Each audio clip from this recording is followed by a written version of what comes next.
Welcome to the Lead at the Top of Your Game podcast, where we equipped you to more effectively lead your seat at any employer, business, or industry in which you choose to play. Each week, we help you sharpen your leadership acumen by cracking open the playbooks of dynamic leaders who are doing big things in their professional endeavors. And now your host, leadership tactics and organizational development expert, Karen Farrell-Rhodes.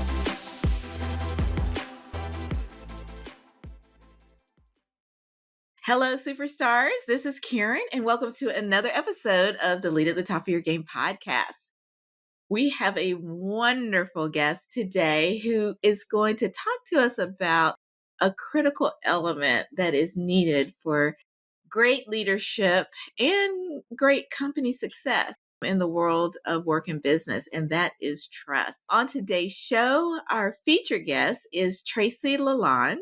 She is the founder of Joychiever, which is a company that helps businesses to build trust, better manage employees, and be better managers, and to find joy. She's also the author of two books. The first is The Joychiever Journey, How to Alleviate Burnout and Design Your Life for More Joy. And that was one she published a few years back, but she has just recently published a new book called Trust Me, The Insider's Guide to Being a Go-To Person at Work. And for this podcast, as leaders, this is one that we really need to delve into a bit more. I just knew I wanted Tracy to come onto the show today because we really needed to better understand why trust is so important in the world of work. And she is a premier expert on that. So welcome to the show, everyone. Thank you. Thank you for having me. Thank you. Excuse me just a minute, listeners. I'm just getting a sip of water. You know me, we just go with life and keep rocking and rolling. So thank you so much for your patience. So let me give you a proper welcome, Tracy. Thank you for coming aboard. Glad to be here. Well, before we delve into this fascinating topic, we'd love to learn a little bit more about our guests. So for just as much as you feel comfortable, would you mind giving us a sneak peek into your life outside of work? Outside of work. Well, I am married to a European and his whole family is still in Europe. And so as a result of that, we go home quite often, but that also has resulted in a number of other trips. So we do a lot of international travel, plan to retire in Croatia as an example.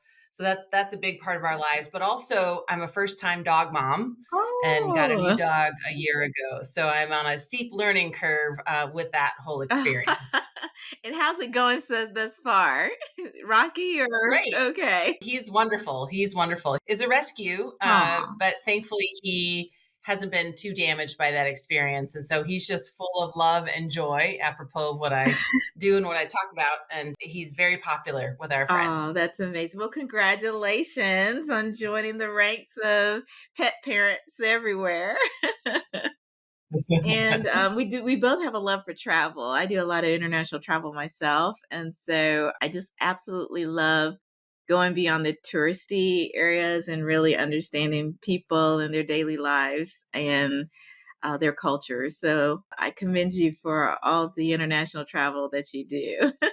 Yeah, agreed. Yeah, one of the things that we always like to do is take a local cooking class, which Oh, invariably takes how the markets to fun. buy all the food and then cooks the local cuisine, which really helps us, like you say, understand how the locals live. Yes. Okay, I'm gonna have to add that to my bucket list. I usually always go for the local cuisines and outside of the tourist spots eating it, but now to take a cooking class, and I love to cook. That's another great idea. So thanks for sharing that. Well, let's dive into your experience in our topics today. I know you can talk on a lot of things, including burnout, employee engagement, as well as trust. We want to really lean on the conversations around your new book and some of the lessons that you're sharing. But before we do that, can you give us just a high level overview of your career up to now that really guided you in writing your books? I am a 30 plus year training and development veteran. So have spent a long time training a whole host of topics, both in the consulting space as well as the big law legal industry. have been a consultant to those kinds of businesses since 2006. And so, having been around the block for a while, taught a number of those topics, it just really became apparent to me how often we talk about that trust is important, but yet there's not a lot of opportunities to learn how to do it, proactively, really. I mean, we're told what not to do, but there's not very many resources about how to proactively build trust. And that is really what inspired me to write this book and create a presentation around it. Amazing. Well, you're absolutely right, because I will say, as also a veteran of the talent development field and specifically leadership development, we don't have a lot of curriculum I haven't seen, and I have had 20 plus years surrounding trust. And you're absolutely right. We tell people to do it, how important it is to build, but the mechanics we haven't really gone in depth in. So why don't you share with us a few initial insights and tidbits that you have found and want to share with our audience around building Yeah. trust? Well, the first is the age old question of, should trust be earned or should trust be given? And it's fascinating because when I start off the workshops, I always ask folks and I ask them to raise their hand of which camp they're in. And it's fascinating because in many cases, a majority and sometimes a large majority believe that trust should be earned. And that's fine. I get that. But what's fascinating in doing the research about trust is that trust is really and truly a physiological experience. So if I decide to trust you, Karen, maybe with, sharing something personal about myself, or maybe admitting I made a mistake or handing over the lead to you on something, what that does for you is it releases oxytocin in your brain, which is the bonding hormone or the love hormone. It makes you feel good, basically, and then incents you to trust me in return. And then I have oxytocin being released. And so then I want to trust you back and you trust me in return. And we get this nice reciprocal trust situation going on. And so I say to folks, like, I think those of you who probably feel that you feel that trust needs to be earned, I suspect you probably will give it as well a little bit, because we're not going to give someone I'm not going to give you the numbers to my bank account Right. out the gate. Like, it's not reasonable. But taking those baby steps and allowing each other to grow that trust and enabling the physiological aspect to be in play truly helps trust to grow. So if folks are staunch on that it's got to be earned, then we just never have an We give a opportunity to get blocker, that. right? Yeah. Yeah, exactly. Exactly. Because trust is risky. And I get that, but we've got to try.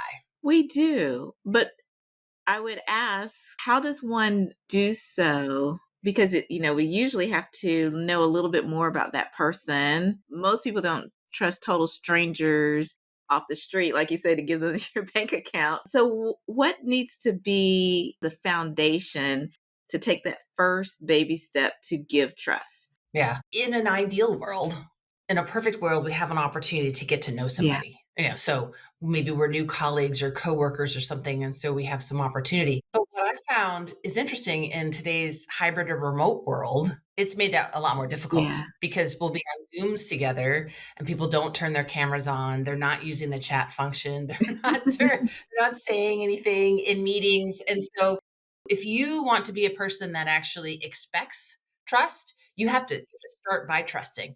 And so that means in those instances, it could be really small baby steps, but make a comment in the chat, turn on the camera, Yeah. participate in group events if they're team events or things like that. So while trust may not be the goal initially, building relationships should be the objective so that trust has an opportunity to form. Absolutely. I'm a strong believer in that. And I do a lot of networking just out of the nature of the business and stuff. And one of the things I've got to gain trust very quickly because we're dealing with executives on real big, meaty challenges.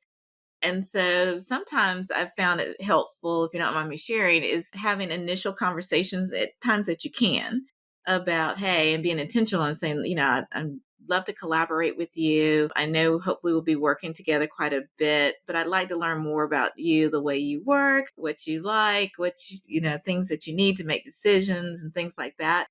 And just that initial conversation sometimes opens the door for them to be able to start building that relationship and trusting just a little bit more instead of it just being like a a blind date, right? Yeah, Do you see that as absolutely. well? Absolutely agree. Absolutely agree. And in a setting, because we're talking about leaders here, in a setting where you're a leader, empowerment is one of the 6 elements of trust that I talk Yeah, about. And so, that could begin with asking folks when having to make a decision, like simply, what do you think? And empowering folks to have a perspective and offer and contribute. Now, it doesn't mean I have to go that direction if right. I'm the leader, but simply by asking, that's going to start to engender a lot of trust because I'm going to have that person feel like they're important to me. And even more critical is after the decision is made, I circle back and explain why I went either the way that that person suggested, and because it's going to teach discernment and judgment, or if I went a different direction, also to explain, so that that person can feel like, yes, you are valued, but given some other things going on that maybe you don't have access to or privy to, we've decided to go this other direction. So they still feel important and still feel trusted to give their opinion. So that's another way to think about it from a leader context. That's amazing. You mentioned empowerment is one of your 6 elements of trust. Can you share a couple more with us? Yeah, competence. So being effective at what you do, openness or communication. So being transparent, sharing information, being timely with information, of course, integrity. So doing what you say you're going to do. And I will add on to that when you said you were going to do it. Right. Empathy, empathy is a part of it. So getting to know someone and helping others feel valued and understood and heard. And then finally, it's consistency. So it's doing all those other 5 things over and over again so that you can be seen as reliable. So if I have them correct, there's, for my listeners, just to repeat, it's empowerment, competence, openness, integrity, empathy, and consistency. Is that correct? Got it. Okay, wonderful. In your opinion, what is the biggest thing or action that erodes trust? What do people typically do that is just a death killer of earning trust? Well, it's funny that you asked that because I actually have 6 6 pitfalls. pitfalls as But well. Oh wow, let me write these down. yeah, I know I get a lot of 6s in this book. So I, because you're right, because I don't think anybody wakes up in the morning and says, I'm going to erode trust today. Right. It's things that we're doing, inadvertently. And so 2 of the probably most common are the incomplete picture that I call it the incomplete picture, where I'm not timely with information, or I'm not responsive, or I'm not giving you everything you need, maybe not giving you the big picture or the background or the history of something. So you just don't have all the information that you need in order to be effective. And a second one is I call it the absent appreciation. And that is a simple thank you, but more importantly, that's acknowledgement of effort. So if someone really went above and beyond and crossed all the T's and dotted the I's, or did the extra research, or did a lot of extra work in order to accomplish the objective, not being acknowledged for that can dent trust over time. So those are the 2 bigger ones. That said, as I'm sitting here thinking about it, I'm like, well, but my magnifying glass mandate, which is micromanagement, is another really big It's one. huge. Yes. And it's the one the employees hate, right? Yeah. Exactly. And how does, we're all human, last time I checked anyway. And what happens when we make mistakes?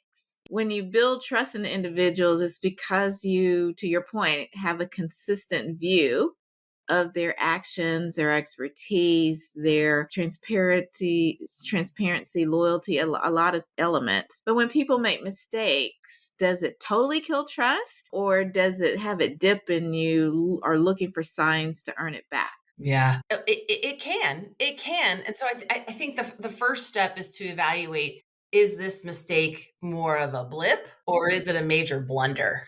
Great point. And in order to determine that, I have a matrix that I have folks look at, and there's 2 dimensions of that. One is severity, so how severe is the mistake by consequence? So time, money, effort, the visibility of the mistake. So is it just between us, or did it go out to the whole company? Also, how, does it damage either a person's reputation or the business's reputation? So the severity of Right. it.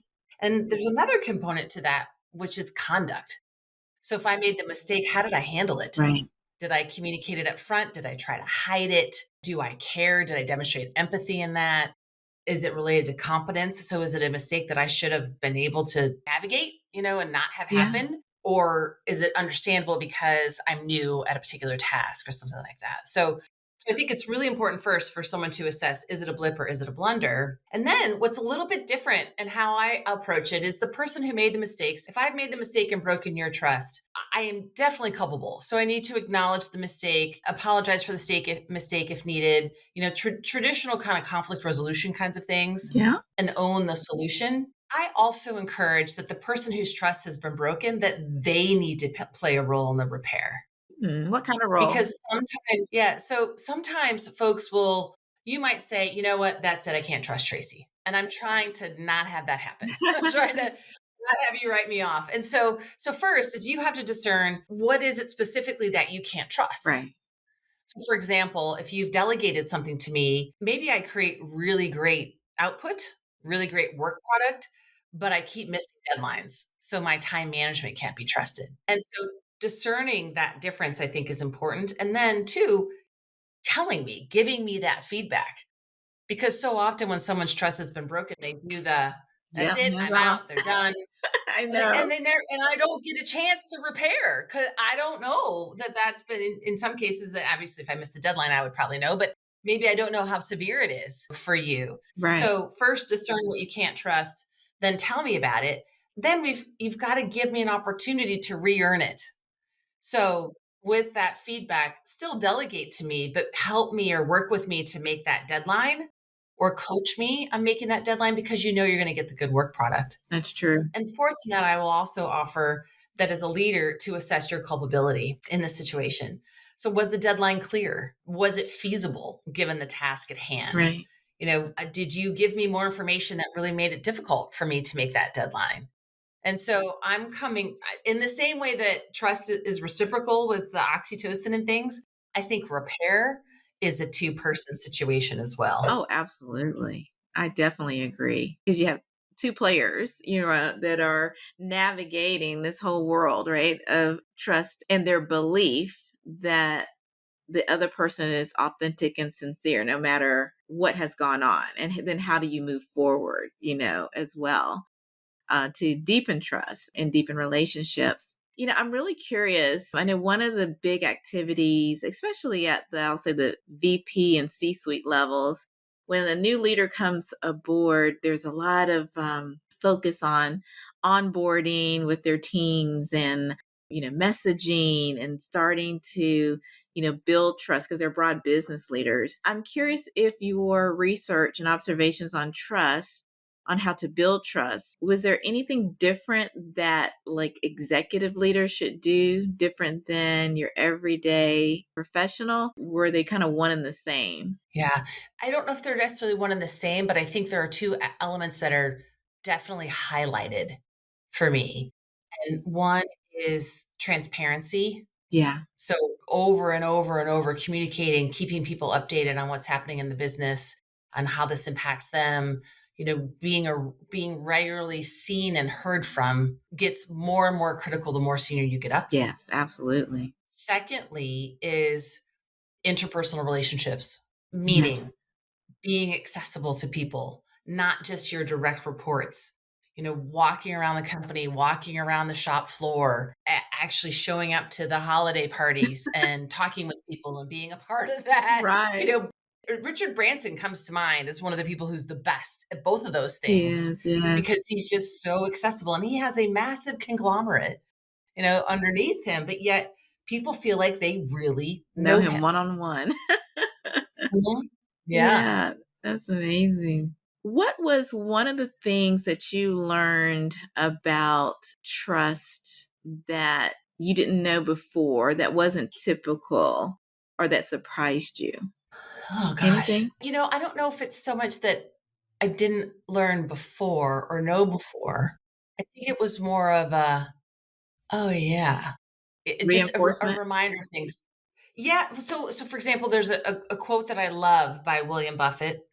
He says lots of brilliant things, but he says, trust is kind of like the air we breathe. When it's present, nobody notices. When it's absent, everybody notices. Everybody. You're so right.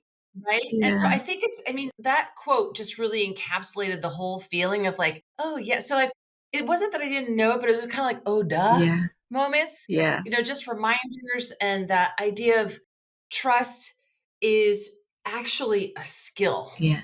Trust is actually a skill. It's not only a character trait, and you either are trustworthy or you're That's not. true. It's actually a skill. And as a profession, I think in performance reviews, like, why isn't that a line item in a performance review? That's a great It's question. embedded in so many other things, so highlighting that up. And also, I think what probably did surprise me is in the research is there's a lot of statistics around bottom line impact on of trust. Right. And so that the real true metrics of, productivity improves by 50%, things like that. So if you think productivity improves, do the math in your own business. Like, what does that mean for you? And how does that contribute to, bottom line kind of thing? I love that. Would love to have the listeners also better understand how you all at Joychiever infuse your learnings and support your clients. So, what services and offerings do you have that you offer to clients, and who's your target market? Yeah. Well, target market is any business that wants to have a high trust environment. There you Frankly, go. no matter the size, no matter the industry, it all applies. But I do a number of presentations, and I have a couple new ones coming out. Nice. So there is this idea of mastering trustworthiness. So it's teaching folks specifically how to be trustworthy. I'm also going to be talking about trust with clients. I'm also going to be talking about trust at an executive level. So what are some of the things that we could do to incorporate trust as a lever of our culture? And then also, obviously, the book. So the book is available on Amazon, or if someone wants to buy bulk books, they can go on my website at joychiever.com and get those. Amazing. That is wonderful. I can't let you sneak out of here without talking a little bit more about engagement. I know we were focusing on trust for our podcast, but still to this day, burnout is a major issue that keeps CEOs at night about their talent, both having the right skills and having them not burned out and engaged in the business. And so, is there any, thoughts or tips that you can share with us around the whole engagement scene? Yeah. Train your managers. Train them on what? Train your managers. Yeah, everything. I love it.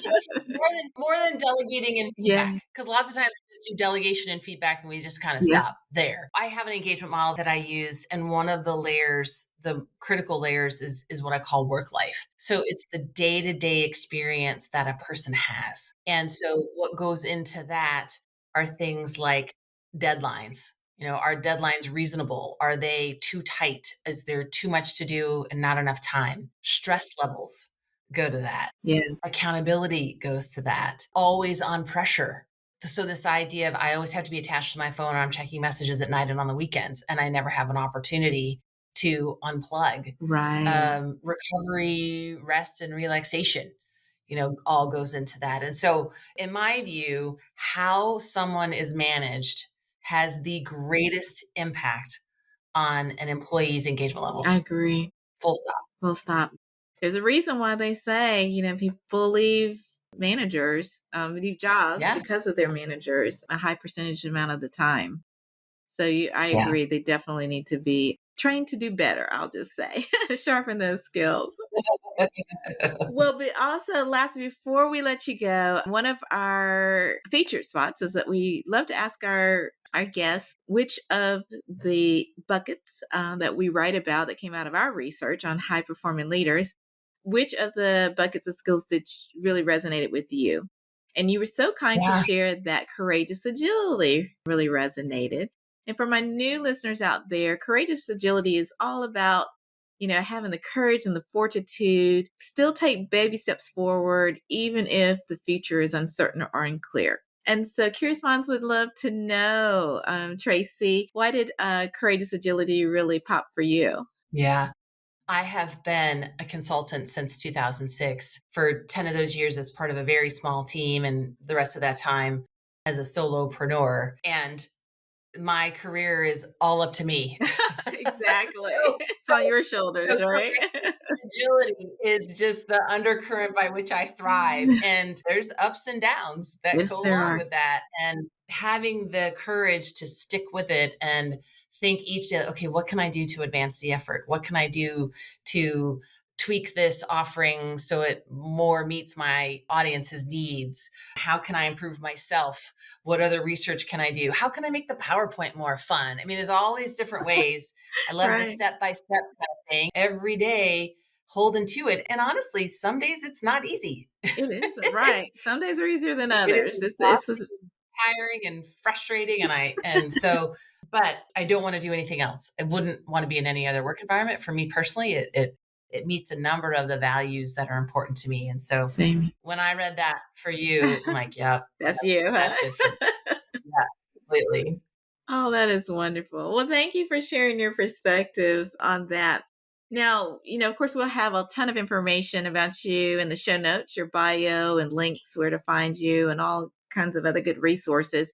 But I love to give guests some airtime for the listeners to know where to find you as well. So if they wanted to learn more about you and your company, where should they look? Yeah. Well, certainly going to my website, joychiever.com.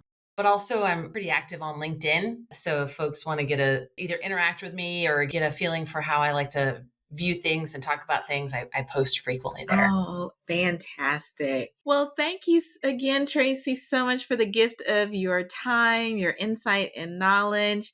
I definitely encourage our listeners to go out and to look for both of your books. We will have all that information in the show notes, but you are doing some fantastic work and we wish you much continued success. Thanks, Karen. I really appreciate it. Awesome. And thank you too, listeners, for the gift of your time. Because as we always like to say, we do not take your patronage lightly because we know that there are literally millions of other podcasts out there. All that we ask is that you like and subscribe to our podcast on your favorite platform of choice, because together we will all better lead at the top of our games. Thank you so much and see you next week. And that's our show for today. Thank you for listening to the Lead at the Top of Your Game podcast, where we help you lead your seat at any employer, business, or industry in which you choose to play. You can check out the show notes, additional episodes, bonus resources, and also submit guest recommendations on our website at leadyourgamepodcast.com. You can follow me on Twitter, Facebook, Instagram, and LinkedIn by searching for the name Karen Rhodes, with Karen being spelled Karan. And if you like the show, the greatest gift you can give would be to subscribe and leave a rating on your podcast platform of choice. This podcast has been a production of Shockingly Different Leadership, a global consultancy which helps organizations execute their people, talent development, and organizational effectiveness initiatives on an on-demand project or contract basis. Huge thanks to our production and editing team for a job well done. Goodbye for now.